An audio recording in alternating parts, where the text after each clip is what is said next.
Hey, what's up, everyone? Today we're talking about a very, very obscure piece of Star Wars Expanded Universe, the Hungarian Han Solo novels, and this, the Hungarian sequel to Heir to the Empire.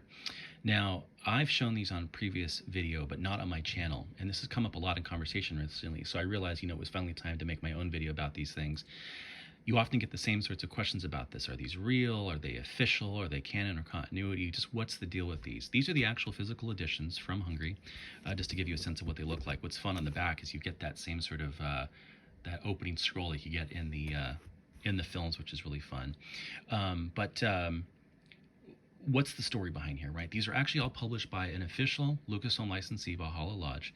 Now, the part of the mystery is that we were led to believe for a long time that they were published by this American Dale Avery in the 70s and that these are just translations. See, the thing about Valhalla at the time is that it had a book licensing deal with Lucasfilm to publish translations of older Star Wars novels, which ended up becoming really, really popular in Hungary, to the point that they commissioned for books to effectively sort of feel like the Brian Daley solo novels, right? Which the covers of these remind me in a significant way, right?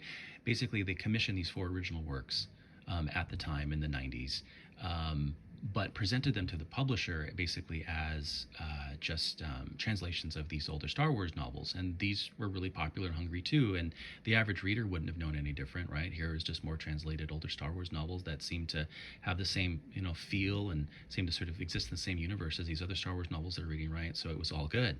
Basically, the licensee was effectively able to exploit a copyright loophole in their licensing structure with Lucasfilm, present these things as translations, right? But they were in fact original works commissioned by the licensee, but not Lucasfilm.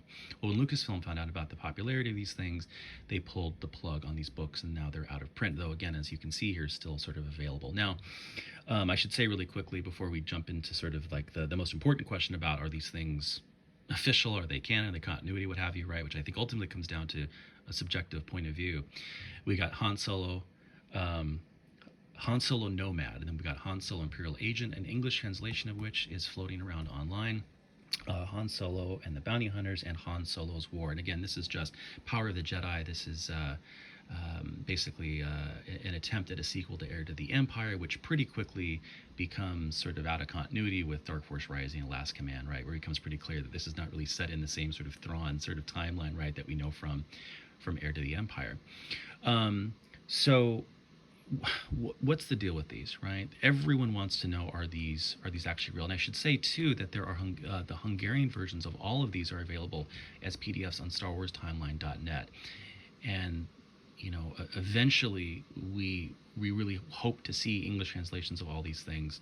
There is one floating around for Imperial Agent, where there's an introduction that goes into much more detail about everything that I've sort of said here. So here's the question. Are these things real? Well, here's the paradox. These are officially licensed by Lucasfilm, right? By virtue of the licensing structure that Valhalla had with them, right? But they weren't commissioned by Lucasfilm. So there's for the absolute legal purists out there, there's obviously a major distinction between these than say anything from any other like Del Rey, Bantam, what have you, right? But they fit. They have the fit, the feel of Star Wars Expanding Universe. There's nothing that on the whole seems to be outright contradictory.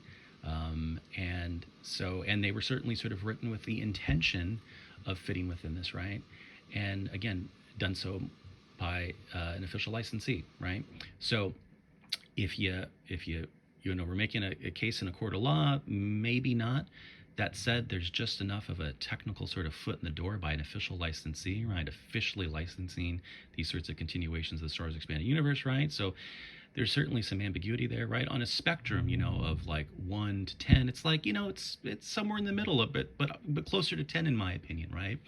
And I'd say, look, this is where I think this thing gets subjective. Ultimately, at this point, this many years past the decanonization discontinuation in 2014, where realistically we're not likely to get much more in the way of brand new commissioned EU stories anytime soon, at least.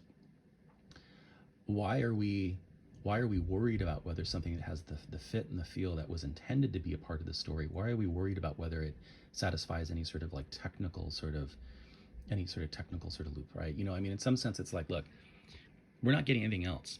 So I'm much more inclined at this point, this many years past 2014, to open the net a little wider to pull a few more things in, right? Because what else are we getting, right? I don't deny myself or any other fans, right, the opportunity to sort of continue the sort of the EU exploits of Han Solo, if they were otherwise intended. Now, you could argue this is a slippery slope. Does this mean that everything that's fan fiction or that's not truly official sort of gets let in? Ultimately, that's up to you. And I think there comes a point when, even though prior to 2014, we relied solely effectively on Lucasfilm to determine what was canon and not, at a point now when beyond canon, they've actually discontinued the storyline from the EU. We're at a point where I think the continuation and canonization of what we deem to be continue to use stories ultimately has to fall on us. Now, again, major slippery slope. How can we all agree on these things? Well, we can't, but that's the unfortunate position Lucasfilm's put us in. Does this mean that some really high quality fan fiction might eventually sort of make its way in the heart of many fans as sort of, some sense, quasi-official? It seems like that's already starting to happen with, say, something like Hand of Thrawn 45, Sword of the Jedi, and his continuation of the storyline.